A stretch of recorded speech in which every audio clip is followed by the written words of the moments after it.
Welcome back to my channel. இன்றைக்கி Judy's கிச்சனில் நம்ம ஆனியன் சட்னி, தேங்காய் குழிப்பணியாரம், அப்புறமா ஒரு டியூட்டி ஃப்ரூட்டி கேக்கு தான் பார்க்க போகிறோம்.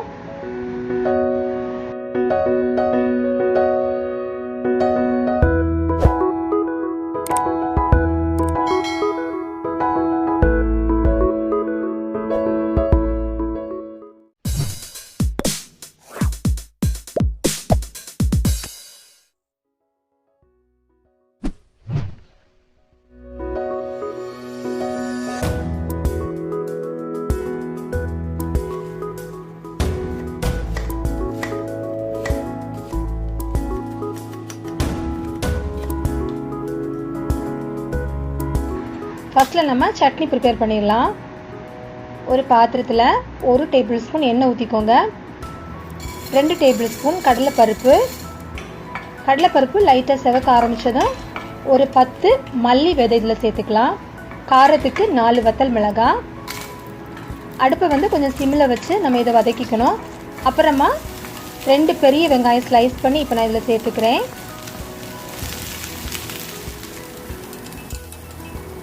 இந்த சட்னி நம்ம தக்காளி எதுவும் சேர்க்கறது இல்லை, அதனால லைட்டாக ஒரு புளிப்புக்காக ஒரு சொல புளி நான் சேர்த்துக்கிறேன் இதில்.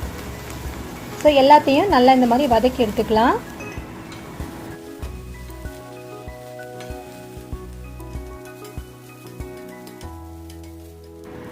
கடைசியாக இதில் உப்பு, அப்புறமா ஒரு பிஞ்ச் பெருங்காய பொடி அதையும் சேர்த்து மிக்ஸ் பண்ணி நல்லா ஆற வச்சு நம்ம இதை அரைச்சி எடுத்துடலாம்.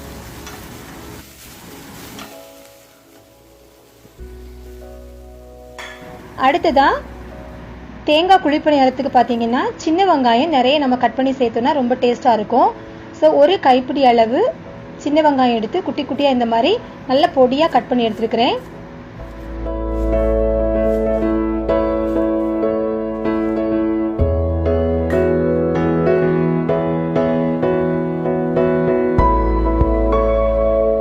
இப்போ ஒரு கடாயில் 1 டேபிள் ஸ்பூன் எண்ணெய் ஊற்றினதுக்கு அப்புறமா 1 டேபிள் ஸ்பூன் உளுந்த பருப்பு, அப்புறமா நம்ம கட் பண்ணி வச்ச வெங்காயம் இதில் சேர்த்துடலாம். இது ரொம்ப கலர் டர்ன் ஆகுறது வரைக்கும் வதக்க தேவையில்லை, லைட்டாக வதக்கினா போதும். கொஞ்சமாக கருவேப்பிலை இதில் நான் சேர்க்குறேன். மாவில் ஏற்கனவே உப்பு சேர்த்துருக்கிறேன்னா, ஆனாலும் இதில் கொஞ்சமாக உப்பு சேர்த்து இதை வதக்கினதுக்கு அப்புறமா கடைசியாக கொஞ்சம் நிறையவே 1 கப் அளவு தேங்காய் பூ இதில் சேர்த்துக்கலாம்.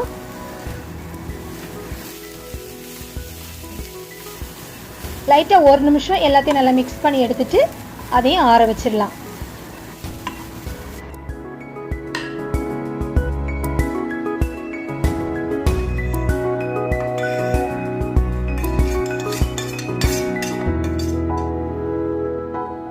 இந்த சட்னி பார்த்தீங்கன்னா கொஞ்சம் தண்ணி சேர்த்து இந்த மாதிரி ஒரு கன்சிஸ்டன்சியில் அரைச்சிக்கோங்க.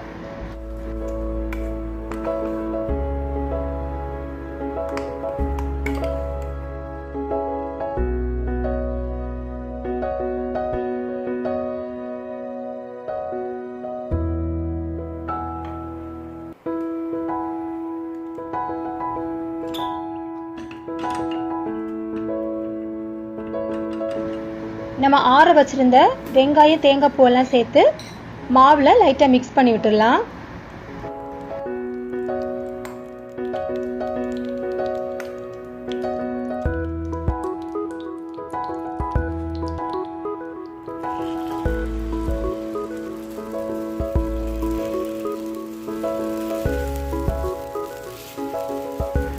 இந்த பணியாரம் ஊத்துனதுக்கு அப்புறமா நம்ம மூடி போட்டு வச்சிடலாம்.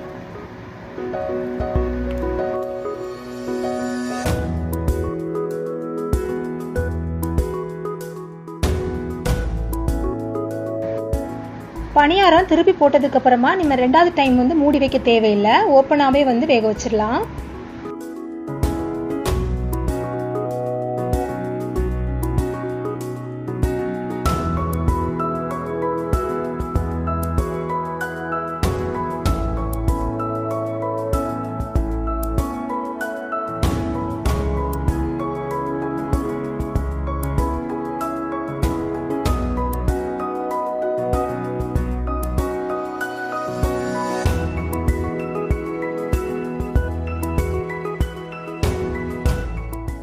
இந்த வெங்காய சட்னிக்கு கடுகு கறிவேப்பிலை போட்டு நம்ம தாளிச்சிடலாம். இப்போது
பிரேக்ஃபாஸ்ட்லாம் முடிச்சதுக்கப்புறமா ஜஸ்ட் ஒரு கேன்வாஸ் பெயிண்டிங் வந்து பண்ணலாம் அப்படின்னு ட்ரை பண்ணேன்.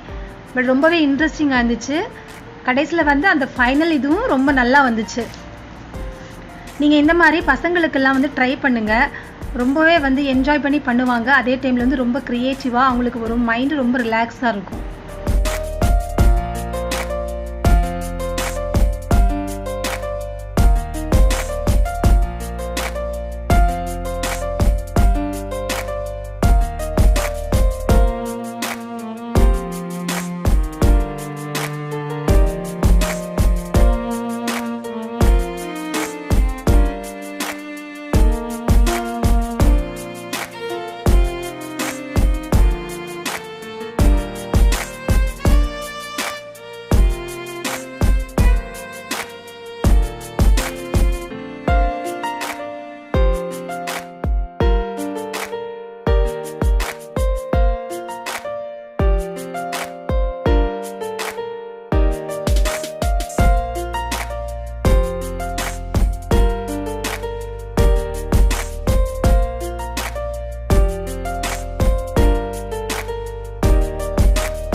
இப்போ அடுத்ததாக டியூட்டி ஃப்ரூட்டி கேக் பண்ணுறதுக்கு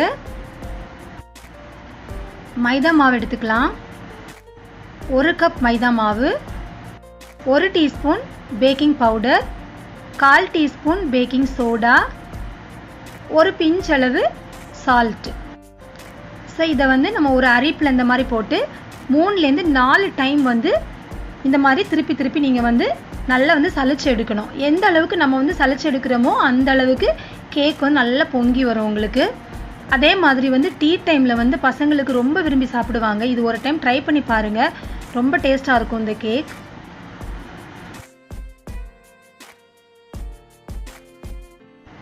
ஒரு 70 கிராம் பட்டர் வந்து ரூம் டெம்பரேச்சரில் எடுத்து வச்சுருக்கிறேன்.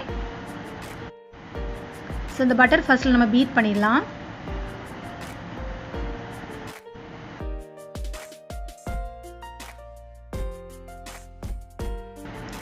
பொடிச்ச சர்க்கரை 3/4 கப், அதையும் சேர்த்து பீட் பண்ணிடலாம்.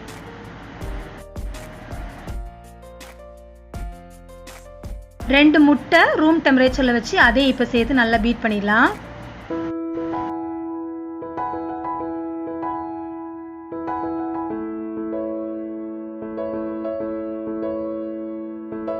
ஒரு டீஸ்பூன் வெனிலா எசன்ஸ்,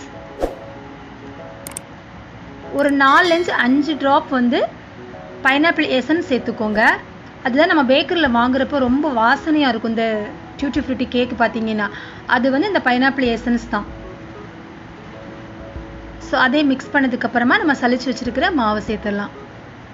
மாவை சேர்த்து இந்த மாதிரி விஸ்க் யூஸ் பண்ணி லைட்டாக மெதுவாக அதிக ப்ரெஷர் கொடுக்காம நல்லா மிக்ஸ் பண்ணிக்கோங்க. அப்புறமா ஒரு 1/4 கப் அளவு லூக்வார்ம் மில்க் வந்து இதை நான் சேர்த்துக்கிறேன். மாவோட கன்சிஸ்டன்சி பார்த்தீங்கன்னா இந்த மாதிரி இருக்கணும். ரொம்ப கட்டியாகவும் இருக்கக்கூடாது, அதே டைமில் ரொம்ப லூஸாகவும் இல்லாமல் எடுத்துக்கோங்க. மிக்ஸ்டு ஃப்ரூட்ஸ் இந்த மாதிரி நான் எடுத்துருக்கிறேன், டியூட்டி ஃப்ரூட்டி, அப்புறமா கொஞ்சம் ரைஸின் எடுத்துருக்கிறேன்.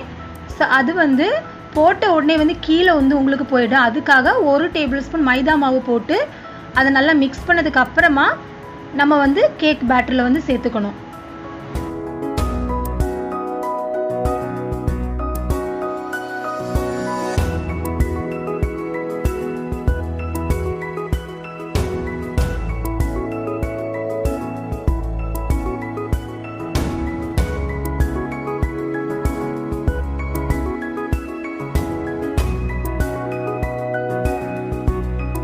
பாத்திரத்தில் உப்பு போட்டு ஆல்ரெடி நான் 10 நிமிஷம் வந்து நான் ப்ரீஹீட் பண்ணி வச்சுருந்தேன்.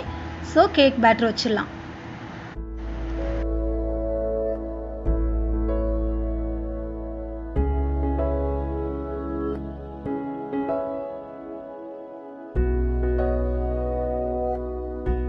முப்பத்தஞ்சு நிமிஷத்துக்கு அப்புறமா பார்த்தீங்கன்னா கேக் நல்லா ரெடி ஆயிடுச்சு.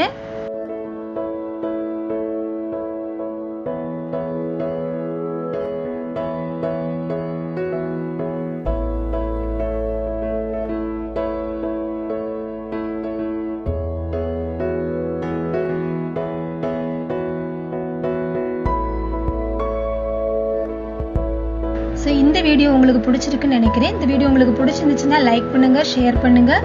இந்த வீடியோ பற்றின கமெண்ட்ஸ் எனக்கு போஸ்ட் பண்ணுங்கள். தேங்க்யூ.